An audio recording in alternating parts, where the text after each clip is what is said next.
I want to move on real quick to get into a lot of drama going on around baseball this week, and I want to start with Freddie Freeman. The Freddie Freeman saga.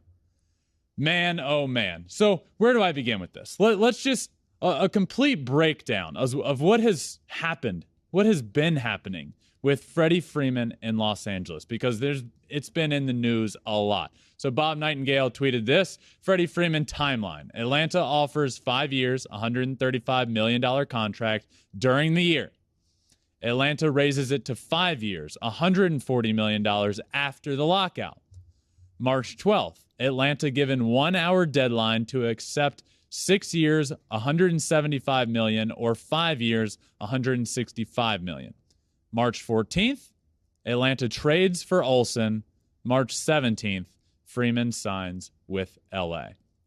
So that's sort of the breakdown of how the offseason worked out for Freddie Freeman. He sat there right next to me on the field in Houston on our big Fox Sports desk talking to A-Rod and David Ortiz and Kevin Burkhardt and said, I want to be an Atlanta Brave. It's where my heart is. It's where my home is. I want to play in Atlanta. So the thought was Freddie Freeman's going to re-sign in Atlanta. There's no way he doesn't. He's going back. Then the lockout happens. Post-lockout, it becomes a little more uncertain. We weren't hearing anything. So it becomes, is there really a chance? Is there really a chance that this doesn't happen? And then it really did become a chance, and it became official when the Braves traded for Matt Olson, got their first baseman, locked him up for the future, and the rest is history. Then Freddie ends up signing in LA with the Dodgers. So now where are we? Now is where things get tricky and get interesting. Freddie Freeman, within the last week or so, went back to Atlanta. The Dodgers traveled to Atlanta to play the Braves, and Freddie Freeman went home. That's how this was branded. Freddie Freeman returning home. Well, I don't think even we could have imagined how this would turn out. We all knew it would be emotional. We all knew it would be a lot. But this was unlike anything that I have ever seen. Freddie Freeman, before the first pitch was even thrown in the first game, did a press conference. The Freddie comes home press conference. He couldn't get through it. He was a wreck, an emotional wreck. He was in tears the whole time. And I will say this, I think it's easy to forget. These are athletes, but these are human beings. It's easy to forget the emotional side of things, the human side of things. Freddie Freeman spent his entire career, from the draft until a few months ago, in an Atlanta Braves uniform. And now he goes back where his best friends are, his manager, the security workers in the stadium, concession workers. You get to know all of those people.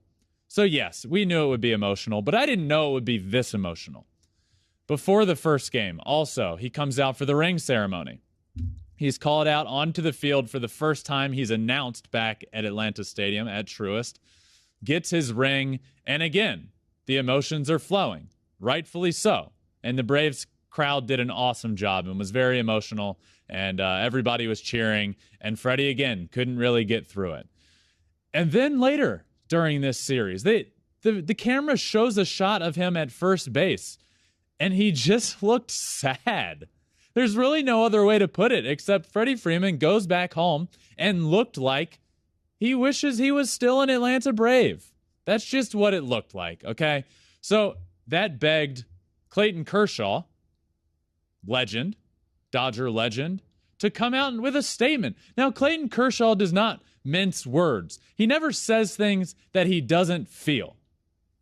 But Clayton Kershaw came out and made a statement about Freddie Freeman and said it was very cool to see Freddie go home.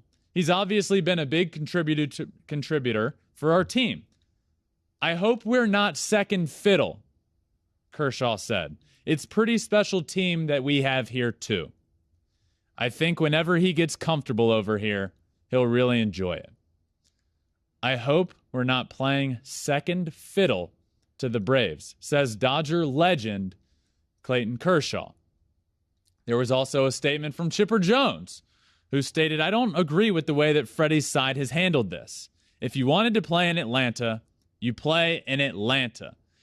He also went on to say, you maybe take a little less to be happy and play in a place that is comfortable for you. But the main point of that is I don't agree with the way this was handled. If you want to play in Atlanta, you play in Atlanta.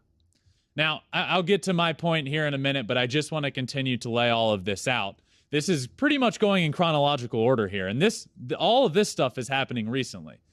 Buster Olney, right after that series, tweets out, breaking news, sources. Freddie Freeman, who has told friends he's angry with how his free agent negotiations played out, is changing representation away from Excel. He is currently listed as being self-represented. Now, Freddie Freeman immediately responded to that, saying, okay, well, wait a second. Last weekend in Atlanta was a very emotional time for me and my family. I am working through some issues with my longtime agents at Excel.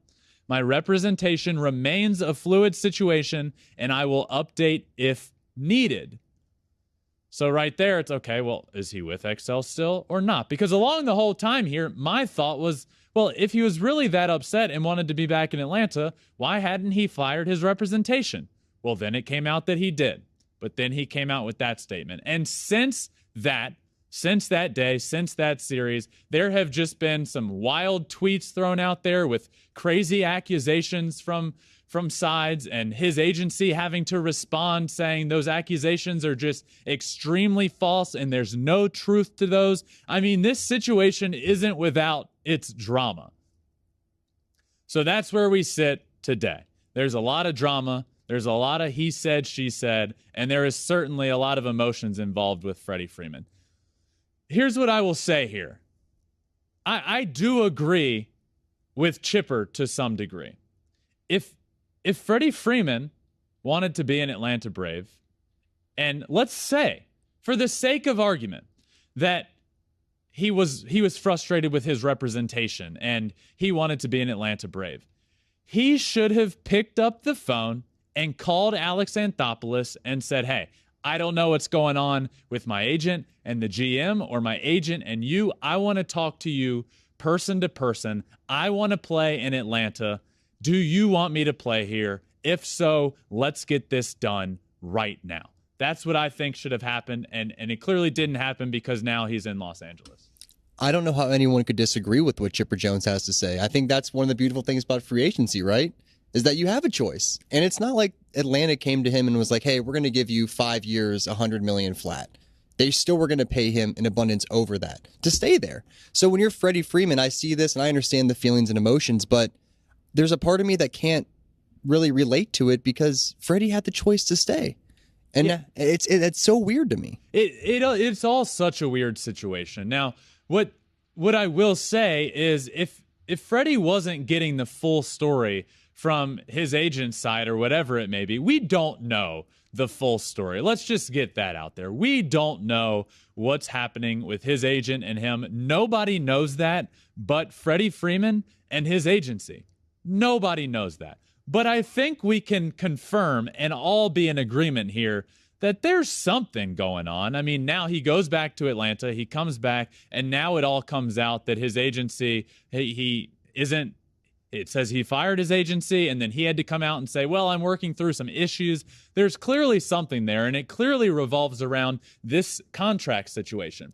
Freddie Freeman is one of the superstars in Major League Baseball. He is the most valuable player. If he disagrees or wants something to happen, he can pick up the phone and make it happen. That's where all my confusion comes in. I have never seen, and producer Conrad, let me toss this to you. I don't know if you have ever, I don't think I have ever in history seen a player go back to where his career was and be as emotional. And obviously there's always emotions involved with stuff like this, but Freddie legitimately looked like he wanted to be playing for the Atlanta Braves when he was there.